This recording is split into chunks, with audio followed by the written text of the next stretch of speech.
আসসালামু আলাইকুম। কথা নাহিয়ান স্বাগত জানাচ্ছি এনটিভির রাতের খবরে। দেশে গণতান্ত্রিক ব্যবস্থাকে প্রাতিষ্ঠানিক রূপ দেওয়ার যে সুযোগ তৈরি হয়েছে তা দ্রুত সম্পন্ন করার আহ্বান জানিয়েছেন বিএনপি চেয়ারপারসন বেগম খালেদা জিয়া। বলেছেন, নতুন বাংলাদেশ নির্মাণের স্বপ্নকে বাস্তবায়নে ঐক্য বজায় রাখতে হবে। যারা গুম, খুন ও বিচার বহির্ভূত হত্যার শিকার হয়েছেন তাদের তালিকা প্রস্তুত করে দায়ীদের দ্রুত বিচারের মুখোমুখি করার আহ্বানও জানিয়েছেন বেগম জিয়া। জুলাই গণঅভ্যুত্থান স্মরণে বিএনপি আয়োজিত আলোচনা সভায় তিনি এসব কথা বলেন। ইমরুল হাসানের রিপোর্ট। 2024-এর জুলাই আগস্টের অভ্যুত্থানের শোক ও বিজয়ের প্রথম বার্ষিকে জাতীয় ঐক্য ও গণতান্ত্রিক অভিযাত্রা শীর্ষক আলোচনার আয়োজন করে বিএনপি। জুলাই শহীদদের স্মরণে 1 মিনিট নীরবতা পালনের মধ্য দিয়ে শুরু হয় আনুষ্ঠানিকতা। অনুষ্ঠানে ভিডিও বার্তায় বক্তব্য রাখেন বিএনপি চেয়ারপারসন ও সাবেক প্রধানমন্ত্রী বেগম খালেদা জিয়া। ছাত্র জনতার অভ্যুত্থানে ফ্যাসিবাদের পতন হয়েছে উল্লেখ করে তিনি বলেন, জুলাই শহীদদের আত্মত্যাগ চিরকাল মনে রাখবে পুরো জাতি। রক্তস্নাত জুলাই আগস্ট 1 বছর পর আমাদের মাঝে ফিরে এসেছে। দীর্ঘ 16 বছর ফ্যাসিস্টদের নির্মম অত্যাচার, নির্যাতন, গ্রেফতার, হত্যা, খুনের মাধ্যমে গণতন্ত্রকে ধ্বংস করে এবং এক দলীয় শাসন ব্যবস্থা চিরস্থায়ী করতে চেয়েছিল আওয়ামী শাসক গোষ্ঠী।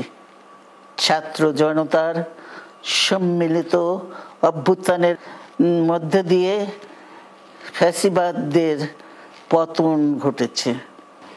এই আন্দোলনে যারা শহীদ হয়েছেন তাদের জানাচ্ছি আন্তরিক শ্রদ্ধা, আহতদের সমবেদনা। তাদের এই আত্মত্যাগ জাতি চিরকাল মনে রাখবে। নতুন করে দেশ গড়ার সুযোগ সৃষ্টি হয়েছে উল্লেখ করে বিএনপি চেয়ারপারসন বলেন, সেজন্য ধরে রাখতে হবে সবার ঐক্য। আমাদের সামনে যে সুযোগ সৃষ্টি হয়েছে নতুন করে গণতান্ত্রিক ব্যবস্থাকে প্রাতিষ্ঠানিক রূপ দেওয়ার, তা আমাদের দ্রুত সম্পন্ন করতে হবে। কর্মসংস্থান সৃষ্টি করতে হবে, জনগণের নিরাপত্তা নিশ্চিত করতে হবে। বীরের এই রক্তস্রোত, মায়ের অশ্রুধারা যেন বৃথা না যায় তা নিশ্চিত করতে হবে। ঐক্য বজায় রাখতে হবে। আসুন আমরা সবাই মিলে শহীদ জিয়ার স্বপ্নকে বাস্তবায়িত করি কোটি মানুষের নতুন বাংলাদেশের নির্মাণের স্বপ্নকে। গুম খুনের শিকারদের রাষ্ট্রীয় স্বীকৃতি দেওয়ার দাবি জানিয়ে বেগম জিয়া বলেন, ক্ষতিগ্রস্ত পরিবারকে পুনর্বাসন করতে হবে, বিচারের আওতায় আনতে হবে অপরাধীদের। গুম, খুন, বিচার বহির্ভূত হত্যার শিকার যারা হয়েছেন তাদের তালিকা প্রস্তুত করতে হবে। দ্রুত বিচারের ব্যবস্থা ও রাষ্ট্রীয় স্বীকৃতি নিশ্চিত করতে হবে। প্রতিটি পরিবারের সম্মানজনক পুনর্বাসন ও নিরাপদ ভবিষ্যৎ নিশ্চিত করতে হবে। যে কোনো মূল্যে দেশের স্বাধীনতা ও সার্বভৌমত্ব রক্ষা করতে হবে বলে মন্তব্য করেন সাবেক এই প্রধানমন্ত্রী। Imrul Hasan, NTV news, Dhaka. সংখ্যানুপাতিক নির্বাচনের আড়ালে অজান্তে ফ্যাসিস্টদের পুনর্বাসনের সুযোগ করে দেওয়া হচ্ছে কিনা তা ভেবে দেখতে রাজনৈতিক দলগুলোর প্রতি আহ্বান জানিয়েছেন বিএনপির ভারপ্রাপ্ত চেয়ারম্যান তারেক রহমান। সংস্কার ও বিচার চলমান প্রক্রিয়া মন্তব্য করে তিনি বলেন, পরবর্তী নির্বাচিত সরকার তা অব্যাহত রাখবে। কোনো বিষয়ে মতানৈক্য থাকলেও দৃঢ়ভাবে তিনি বলেছেন, ফ্যাসিবাদ বিরোধী ঐক্য অটুট আছে, ভবিষ্যতেও থাকবে। ইমরুল হাসানের আরও একটি রিপোর্ট। জুলাই শহীদদের স্মরণে আয়োজিত আলোচনায় ফ্যাসিবাদ বিরোধী সব দলকে আমন্ত্রণ জানানো হয় অভ্যুত্থানের শহীদ পরিবার ও আহতদের। গুম খুনের শিকার পরিবারের সদস্যদেরও ডাকা হয় বিশেষ এই অনুষ্ঠানে। লন্ডন থেকে ভার্চুয়ালি যুক্ত হয়ে বিএনপির ভারপ্রাপ্ত চেয়ারম্যান তারেক রহমান বিনম্র শ্রদ্ধা জানান জুলাই আগস্টের অভ্যুত্থানে সন্তান হারানো মায়েদের। তিনি বলেন, 24-এর গণ অভ্যুত্থানের শহীদরা মুক্তিকামী মানুষের প্রেরণা। বিএনপি ক্ষমতায় গেলে শহীদদের পরিবারকে যথাযথ মূল্যায়নের প্রতিশ্রুতি দেন তারেক রহমান। ফ্যাসিবাদ বিরোধী ঐক্যে কোনো ফাটল তৈরি হয়নি বলে জানান তিনি। প্রতিটি রাজনৈতিক দলের নিজস্ব দৃষ্টিভঙ্গি এবং কর্মসূচিগত পার্থক্যের কারণে কোনো ইস্যুতে ফ্যাসিবাদ বিরোধী রাজনৈতিক দলগুলোর মধ্যে অনৈক্য মনে হলেও আমি দৃঢ়ভাবে বিশ্বাস করি জাতীয় স্বার্থে আমরা সবাই এক। হাজারো শহীদের রত্নস্নাত রাজপথে ফ্যাসিবাদ বিরোধী এই জাতীয় ঐক্য গড়ে উঠেছে। দেশ এবং জনগণের স্বার্থের বিরুদ্ধে আর কেউ যাতে অপতৎপরতা চালাতে না পারে আমি দৃঢ়ভাবে বিশ্বাস করি। আমাদের দল বিএনপি বিশ্বাস করে এইসব বিষয় ফ্যাসিবাদ বিরোধী জাতীয় ঐক্য অটুট রয়েছে, ভবিষ্যতেও তা অটুট থাকবে ইনশাআল্লাহ। সংখ্যানুপাতিক হারে জাতীয় নির্বাচন করতে কোনো দলের দাবির জবাবে তিনি বলেন, দেশের বর্তমান বাস্তবতায় তা উপযোগী কিনা তা ভেবে দেখতে হবে। সংখ্যানুপাতিক নির্বাচনী ব্যবস্থার আড়ালে পুনরায় দেশের রাজনীতিতে নিজেদের অজান্তেই পতিত পরাজিত পলাতক ফ্যাসিস্ট অপশক্তির পুনর্বাসনের পথ সুগম করে দেওয়া হচ্ছে কিনা এই বিষয়টিও আমাদের প্রত্যেকের অত্যন্ত সিরিয়াসলি ভাবা দরকার। সংখ্যানুপাতিক নির্বাচনী ব্যবস্থা দেশে ঐক্যের পরিবর্তে বিভক্তিমূলক সমাজ এবং অস্থিতিশীল সরকার সৃষ্টির কারণ হয়ে উঠতে পারে কিনা এই বিষয়গুলো গুরুত্ব সহকারে আরও একবার ভেবে দেখার জন্য আমি সকল রাজনৈতিক নেতৃবৃন্দকে বিনীত আহ্বান এবং অনুরোধ করব। সংস্কার ও বিচার কাজ এগিয়ে নেওয়া হবে বলেও প্রতিশ্রুতি পুনর্ব্যক্ত করেন তারেক রহমান। রাষ্ট্র ও রাজনীতির সংস্কার কার্যক্রমের পাশাপাশি বিতাড়িত ফ্যাসিস্ট বিচার কার্যক্রমও শুরু করেছে। রাষ্ট্র এবং রাজনীতিতে সংস্কার এবং বিচার কার্যক্রম চলমান প্রক্রিয়া। রাষ্ট্র এবং সমাজে গণতন্ত্র এবং আইনের শাসন নিশ্চিত রাখার স্বার্থে জনরায় নির্বাচিত ভবিষ্যৎ গণতান্ত্রিক সরকারও অন্তর্বর্তীকালীন সরকারের শুরু করা কার্যক্রম অব্যাহত রাখবে আমি দৃঢ়ভাবে বিশ্বাস করি। শর্তের তালিকা না বাড়িয়ে শহীদদের চেতনায় বাংলাদেশকে উপলব্ধি করার আহ্বানও জানান বিএনপির ভারপ্রাপ্ত chairman Imrul Hasan. NTV news, Dhaka. শুধু সরকার পরিবর্তনের জন্য গণঅভ্যুত্থান ঘটেনি দাবি করে জাতীয় নাগরিক পার্টির আহ্বায়ক নাহিদ ইসলাম বলেছেন, দেশের আমূল পরিবর্তনের জন্য জীবন দিয়েছেন শহীদরা। সকালে রংপুরের পীরগঞ্জে শহীদ আবু সাইদের কবর জিয়ারতের মধ্য দিয়ে জাতীয় নাগরিক পার্টির মাসব্যাপী জুলাই পদযাত্রার উদ্বোধন শেষে তিনি কথা বলেন। সংস্কার ও নতুন সংবিধানের জন্য লড়াইয়ের হুঁশিয়ারি দিয়েছেন তিনি। রংপুর থেকে জামাল হোসেনের ক্যামেরায় নূর হোসেনের রিপোর্ট। জুলাই বিপ্লবের বর্ষপূর্তি উপলক্ষে মাসব্যাপী দেশ গড়তে জুলাই পদযাত্রা শুরু করেছে জাতীয় নাগরিক পার্টি এনসিপি। কর্মসূচির শুরুতেই দলের কেন্দ্রীয় নেতাদের নিয়ে জুলাইয়ের বীর শহীদ আবু সাইদের কবর জিয়ারত করেন আহ্বায়ক নাহিদ ইসলাম।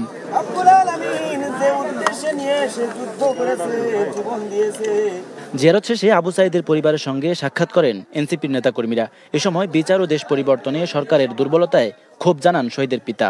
এখনো তো কোনো আন্দোলন সংস্কার হয় নাই। তাছাড়া ওনাকে যে পুলিশে গুলি করে হত্যা করছে তার সঙ্গে যারা জড়িত তারাও কোনো আইনের আওতায় এখনো আসে নাই। সাক্ষাৎ শেষে এনসিপির আহ্বায়ক বলেন, এদেশের মানুষের লড়াইয়ের অনুপ্রেরণার উৎসে পরিণত হয়েছেন শহীদ আবু সাইদ।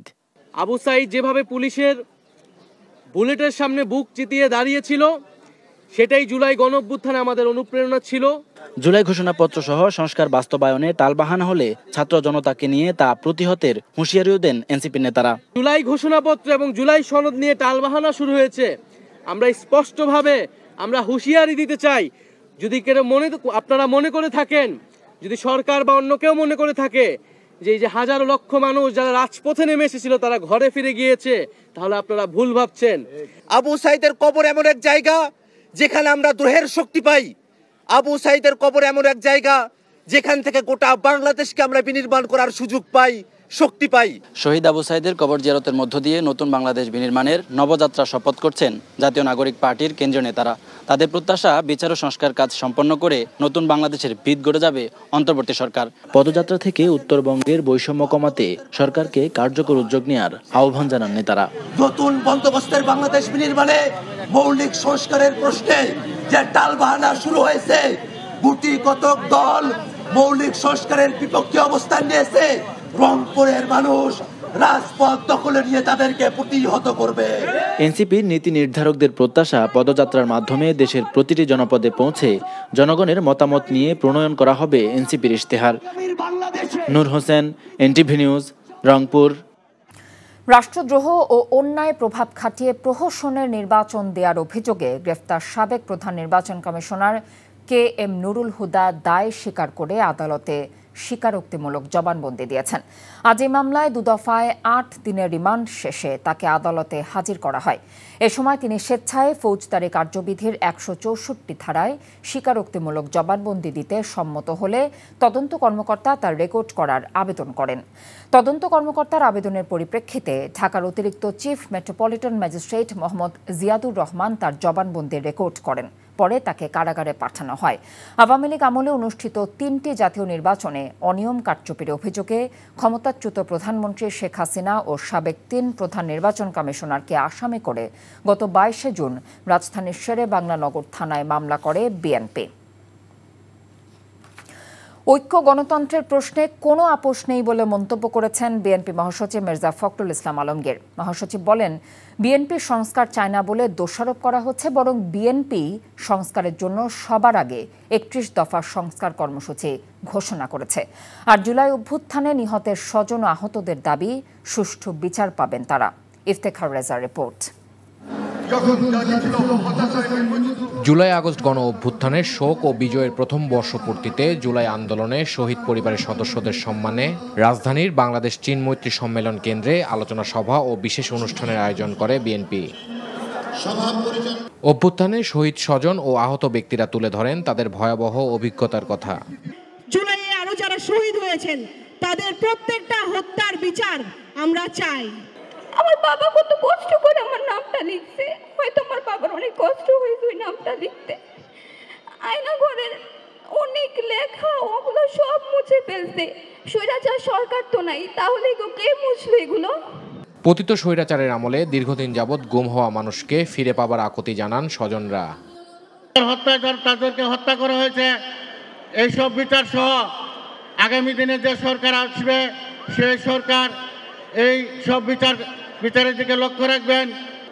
রংপুর রোকেয়া বিশ্ববিদ্যালয় আবু সাইদ যদি বুক পেতে না দাঁড়িয়েতো তাহলে হয়তোবা দেশের পরিস্থিতি এত সহজ হয়ে আসতো না।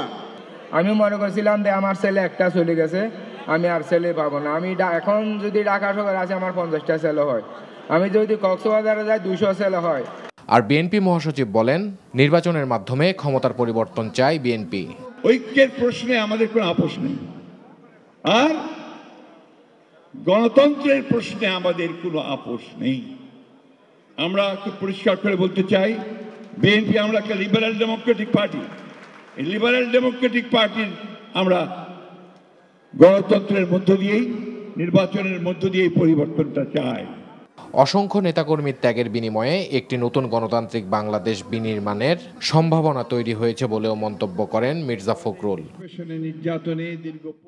Iftekhar Reza, NTV news, Dhaka. আগামী বছরের ফেব্রুয়ারি ও এপ্রিল এই দুই সময়কে সামনে রেখে জাতীয় নির্বাচন অনুষ্ঠানের প্রস্তুতি পূর্ণ গতিতে এগিয়ে নিচ্ছে নির্বাচন কমিশন। প্রধান নির্বাচন কমিশনার AMM নাসির উদ্দিন বিকেলে রাজধানীর আগারগাঁওয়ে নির্বাচন ভবনে একথা বলেন। কমিশন পুনর্গঠনের দাবি রাজনৈতিক উল্লেখ করে তিনি নির্বাচনের আগে দলগুলোর মধ্যে অনৈক্য দূর হয়ে যাবে বলে আশাবাদ ব্যক্ত করেন। নিয়ামুল আজিজ সাদেকের রিপোর্ট।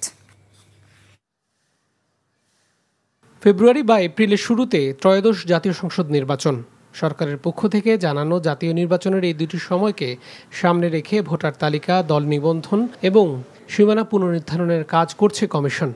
একথা জানিয়ে সিইসি বলেন, এসব কাজের অগ্রগতি প্রধান উপদেষ্টাকে জানিয়েছেন তিনি। নিজ কার্যালয়ে ব্রিফিংয়ে তিনি আরও বলেন, আগামী বছরের প্রথম ভাগে জাতীয় নির্বাচন অনুষ্ঠানের লক্ষ্যে কাজের গতি বাড়ানো হয়েছে। সম্ভাব্য আপনারা যেটুকু জানেন আমি যেটুকু জানি, লন্ডনের ফেব্রুয়ারির কথা আসছে, এর আগে উনি এপ্রিলের কথা আসছে। ওর মধ্যে ওই দুইটা টাইম ফ্রেমকে সামনে রেখে আমরা প্রস্তুতি নিচ্ছি। যত দ্রুত সম্ভব আমরা প্রস্তুতি নিচ্ছি, যখনই করতে চায় সরকার যাতে আমরা করতে পারি। নির্বাচন কমিশন পুনর্গঠনের যে দাবি জানানো হচ্ছে এ বিষয়ে তিনি বলেন, গণ অভ্যুত্থান পরবর্তী সরকার নিয়ম মেনে তাদের নিয়োগ দিয়েছে। নির্বাচন অনুষ্ঠানের ব্যাপারে রাজনৈতিক দলগুলোর কোনো আপত্তি থাকবে না বলে আশা তার। আমরা তো কোনো উড়ে এসে জুড়ে বসে নাই তো, তাই না? এবং আমরা তো অগাস্ট বিপ্লবের পরের ফসল, এমন না যে স্বৈরাচারী আপনারা যে বলেন ফ্যাসিস্ট রেজিমের কথা বলেন, এই ফ্যাসিস্ট রেজিম আমাদের নিয়োগ দিয়েছে এমন তো না। দিন শেষে দেখবেন যে ওনারা সবাই একটা সমঝোতায় আসবেন এবং এই সব কিছু সুরাহা হয়ে যাবে। স্থানীয় সরকার নয়, জাতীয় নির্বাচনকে সামনে রেখে কমিশন কাজ করছে বলেও জানান তিনি। Niamul Aziz Sadek, NTV news, Dhaka. নির্বাচনী বাজেট নিয়ে কোনো কার্পণ্য করা হবে না বলে জানিয়েছেন অর্থ উপদেষ্টা ডক্টর সালেউদ্দিন আহমেদ। আর 6 জুলাই সাইফটেকের সাথে চুক্তির মেয়াদ শেষ হবার পর চট্টগ্রাম বন্দরের কন্টেইনার টার্মিনাল পরিচালনার দায়িত্ব কাদেরকে দেয়া হবে সে বিষয়ে বুধবার সিদ্ধান্ত হবে বলে জানিয়েছেন নৌ পরিবহন উপদেষ্টা অবসরপ্রাপ্ত brigadier general doctor M Sakhawat Hossain. দুপুরে সচিবালয়ে অর্থনৈতিক বিষয়ক ও সরকারি ক্রয় সংক্রান্ত উপদেষ্টা পরিষদ কমিটির সভা শেষে এসব কথা বলেন তারা। রিপোর্ট করছেন রকুনউদ্দিন। আগামী বছরের ফেব্রুয়ারি বা কাছাকাছি সময়ে যদি জাতীয় নির্বাচন অনুষ্ঠিত হয়, তার জন্য ব্যয় মেটাতে হবে চলতি অর্থবছরের বরাদ্দ থেকেই।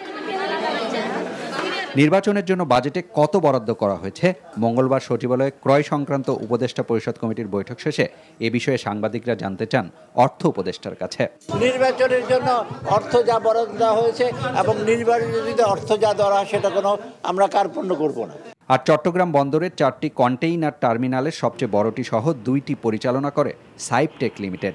6 জুলাই তাদের সাথে চুক্তির মেয়াদ শেষ হবে। তাই নৌ পরিবহন উপদেষ্টার কাছে সাংবাদিকদের প্রশ্ন ছিল, এরপর পরিচালনার দায়িত্ব কারা পাচ্ছেন। জবাবে বুধবার সিদ্ধান্ত হবে বলে জানান উপদেষ্টা। বলেন, আপাতত দায়িত্ব মিলবে 6 মাসের জন্য। সিদ্ধান্ত এখন যেটা আছে এটা বন্দর ডিসাইড করে কারা করবে। ডিপিএম 6 মাসের জন্য। হ্যাঁ, আর কি বন্দর বললাম তো রে ভাই, কালকে এটা নিয়ে কালকে আলোচনা হবে। জাতীয় রাজস্ব বোর্ডের কর্মকর্তা কর্মচারীদের আন্দোলনের ফলে চট্টগ্রাম বন্দর 3 দিন বন্ধ থাকলেও তেমন আর্থিক ক্ষতি হয়নি বলে জানান ডক্টর সাখাওয়াত। বলেন, প্রয়োজন হলে এনবিআর এর কর্মকর্তাদের সাথে আলোচনায় বসবে এ বিষয়ে গঠিত উপদেষ্টা কমিটি। আলোচনার দরকার আছে কি আলোচনার দরকার নাই এ বিষয়ে আমরা এখনো বসেই নেই। তার আগেই এটা প্রত্যাহার করা হয়েছে এবং সে প্রত্যাহার করার পরে তাদের দাবি দেওয়া আছে কি নাই সেটা তাদের লোকজন আসলে পরে বললে তখন আমরা বসে তাদের সাথে কথা শুনতে পারবো। এর আগে বৈঠকে প্রায় 500 কোটি টাকা ব্যয় সার ও G2G ভিত্তিতে আরব আমিরাত থেকে 2025 সালে 5 কার্গো এবং 2026 সালে 12 কার্গো এলএনজি কেনার প্রস্তাব অনুমোদনের সুপারিশ করা হয়। রকুনউদ্দিন, এনটিভি নিউজ, ঢাকা।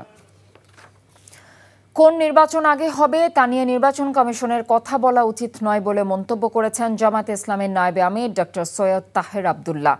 বিকেলে গণ অধিকার পরিষদের সাথে বৈঠক শেষে দলটির নায়েবে আমির বলেন, স্থানীয় নির্বাচন দিলে স্থানীয় পর্যায়ে আগে ভাগেই অনেক সমস্যার সমাধান করা যাবে।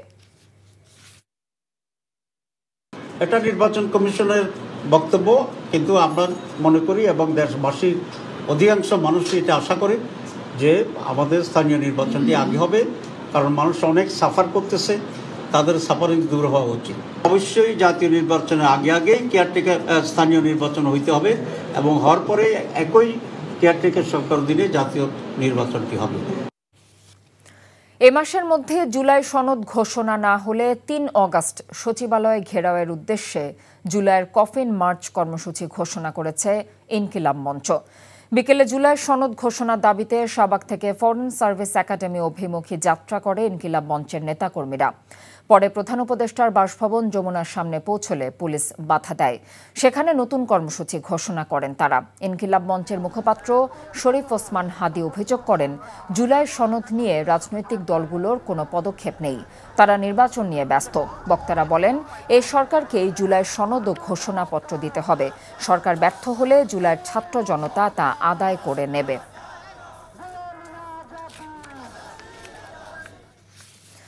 চট্টগ্রামে আইনজীবী সাইফুল ইসলাম আলিফকে কুপিয়ে হত্যা মামলায় সনাতনী জাগরণ জোটের মুখপাত্র বহিষ্কৃত ইসকন নেতা চিন্ময় কৃষ্ণ দাস সহ ৩৮ জনকে আসামি করে অভিযোগপত্র জমা দিয়েছে পুলিশ। আজ চট্টগ্রাম আদালতে অভিযোগপত্র জমা দেন নগর পুলিশের সহকারী কমিশনার মাহফুজুর রহমান। গত বছরের ২৬ নভেম্বর সনাতনী জাগরণ জোটের মুখপাত্র চিন্ময় দাসের জামিনকে কেন্দ্র করে সংঘর্ষের মধ্যে আইনজীবী সাইফুলকে কুপিয়ে হত্যা করে চিন্ময়ের অনুসারীরা। এ হত্যার ঘটনায় নিহতের বাবা ৩১ জনের নাম উল্লেখ করে হত্যা মামলা করেন। এছাড়া পুলিশের ওপর হামলা, কাজে বাধা এবং আইনজীবী ও বিচার প্রার্থীদের ওপর হামলা ও ককটেল বিস্ফোরণের ঘটনায় আরও ৫টি মামলা হয়। ৬টি মামলায় গ্রেফতার হন ৫১ জন। তাদের মধ্যে হত্যায় জড়িত অভিযোগে ২১ জন গ্রেফতার রয়েছেন। সাইফুল হত্যার আসামিদের মধ্যে চন্দন দাস, রিপন দাস ও রাজীব ভট্টাচার্য আদালতে স্বীকারোক্তিমূলক জবানবন্দি দিয়েছেন।